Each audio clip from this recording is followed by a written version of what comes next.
Someone has to carry insanity. Someone has to be the bad guy. Those words, spoken without remorse, without hesitation, belong to one of the most terrifying men America has ever produced. His name is Charles Manson.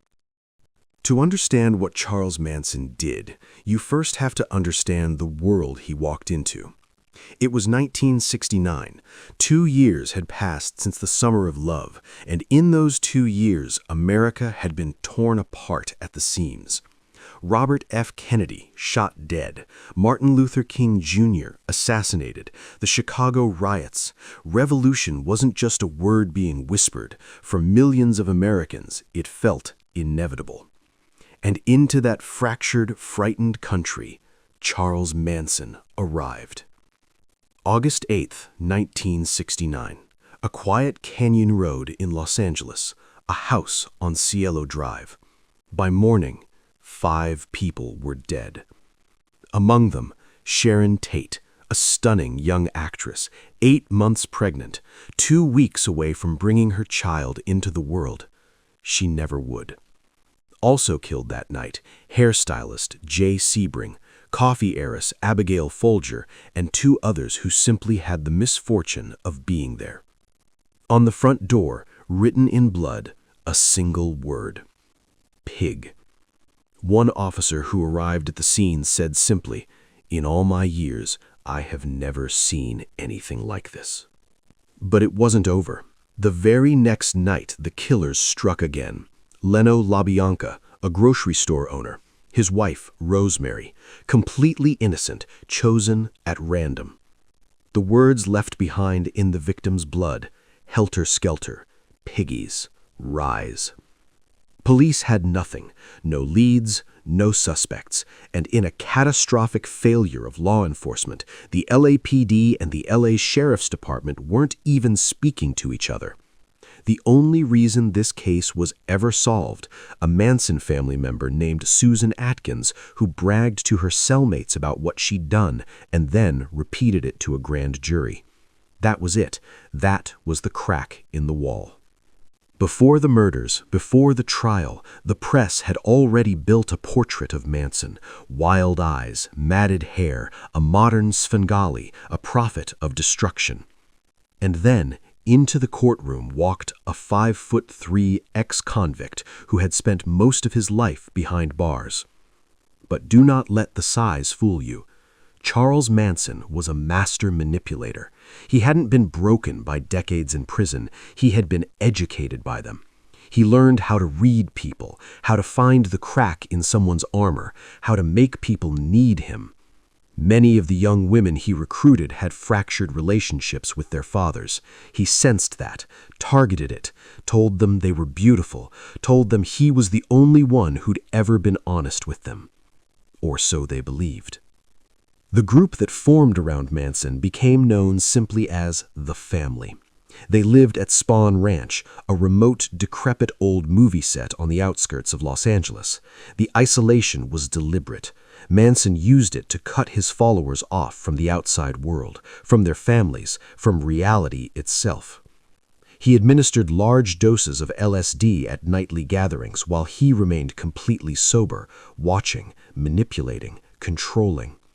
And slowly, the family came to believe something extraordinary: that Charles Manson was Jesus Christ. The philosophy that drove it all was called helter skelter. Manson preached that the Beatles' White Album contained secret messages meant specifically for him, prophecies of a coming race war, a war that would destroy white America and leave Manson to rule what remained. Prosecutor Vincent Bugliosi stood before a jury and argued essentially, the Beatles made them do it. The jury believed him. All defendants found guilty, all sentenced to death. In 1972, the California Supreme Court overturned the death penalty statewide. Every sentence commuted from death to life.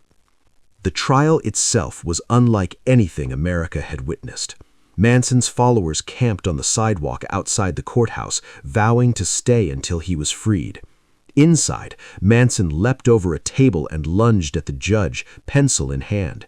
That judge, for the record, was a decorated World War II flying tiger ace. He kept a gun at the bench. He was not a man who rattled easily.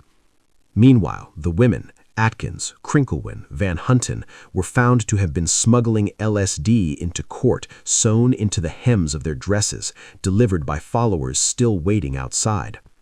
Patricia Crinklewind had been, by all accounts, an ordinary young woman. Plain, insecure. She had never believed anyone found her attractive. Then, Charles Manson told her she was beautiful, that she was special. That was all it took. On the night of August 8th, Crinklewind entered the Tate House on Cielo Drive. What followed is almost impossible to comprehend. Abigail Folger ran out the back door. Crinklewind chased her, stabbed her again and again, until she stopped. Afterward, she moved through the house and wrote on the walls in the blood of the people she had just killed. At her parole hearing, more than 20 years later, she said, "I accept responsibility for what I did. Living with my conscience has been a very difficult thing." The board didn't find that sufficient. Sharon Tate's family didn't find it sufficient, and decade after decade, neither did California. Leslie Van Hunten was 19 years old. She had been a homecoming princess, smart, pretty, the daughter of a middle-class family. By every outward measure, a girl with a future. But beneath the surface, her world had come apart. Her parents divorced, she became pregnant, and her mother forced an illegal abortion. The drug use escalated, and then she found Manson. She later said she was mesmerized by him, believed he was someone extraordinary, and on the night of the LaBianca murders, she asked to go. Inside that house, Leslie Van Hunten held down Rosemary LaBianca, heard the sounds of her husband being killed in the next room, and when Tex Watson handed her a knife, she stabbed Rosemary LaBianca repeatedly in the back. She was 19 years old. The parole hearings came year after year. 4 times the board approved her release. 4 times California governors blocked it. She was finally released in 2023. She was 73 years old. For decades, the Manson parole hearings became their own strange theater.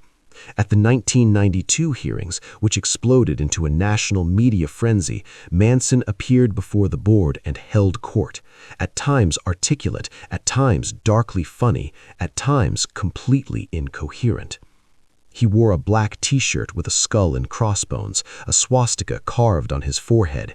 He menaced board members, philosophized, threatened. At one hearing, he told Deputy DA Stephen Kay that he wouldn't make it to his car in the parking lot. Kay's response? "Well, I'll be back for your next hearing." Here's the question at the center of this entire case. Charles Manson never physically killed anyone. Not one of the 9 victims. So how do you hold a man responsible for murders he never committed with his own hands? That was the burden Bugliosi carried into that courtroom.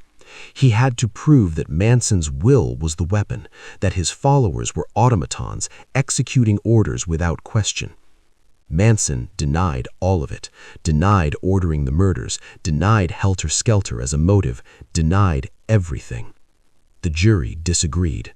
Charles Manson spent the rest of his life in prison, denied parole every time he appeared before the board. On November 19, 2017, Charles Manson died. He was 83 years old. He never expressed genuine remorse, never accepted the weight of what he had set in motion, and to the very end, he seemed to relish the fact that the world could not stop watching him. But the world he left behind, 9 empty chairs at 9 different dinner tables, those people never got the luxury of moving on. Sharon Tate was 26 years old. Her baby never had a name. More than 50 years after the Tate LaBianca murders, the story of Charles Manson continues to haunt America, not because of the man himself, but because of what he revealed about us, about how easily ordinary people can be broken, manipulated, and led to do the unthinkable. The question Manson left behind was never, how could he do this? It was always, how did so many others follow? I'm your host. Thank you for watching.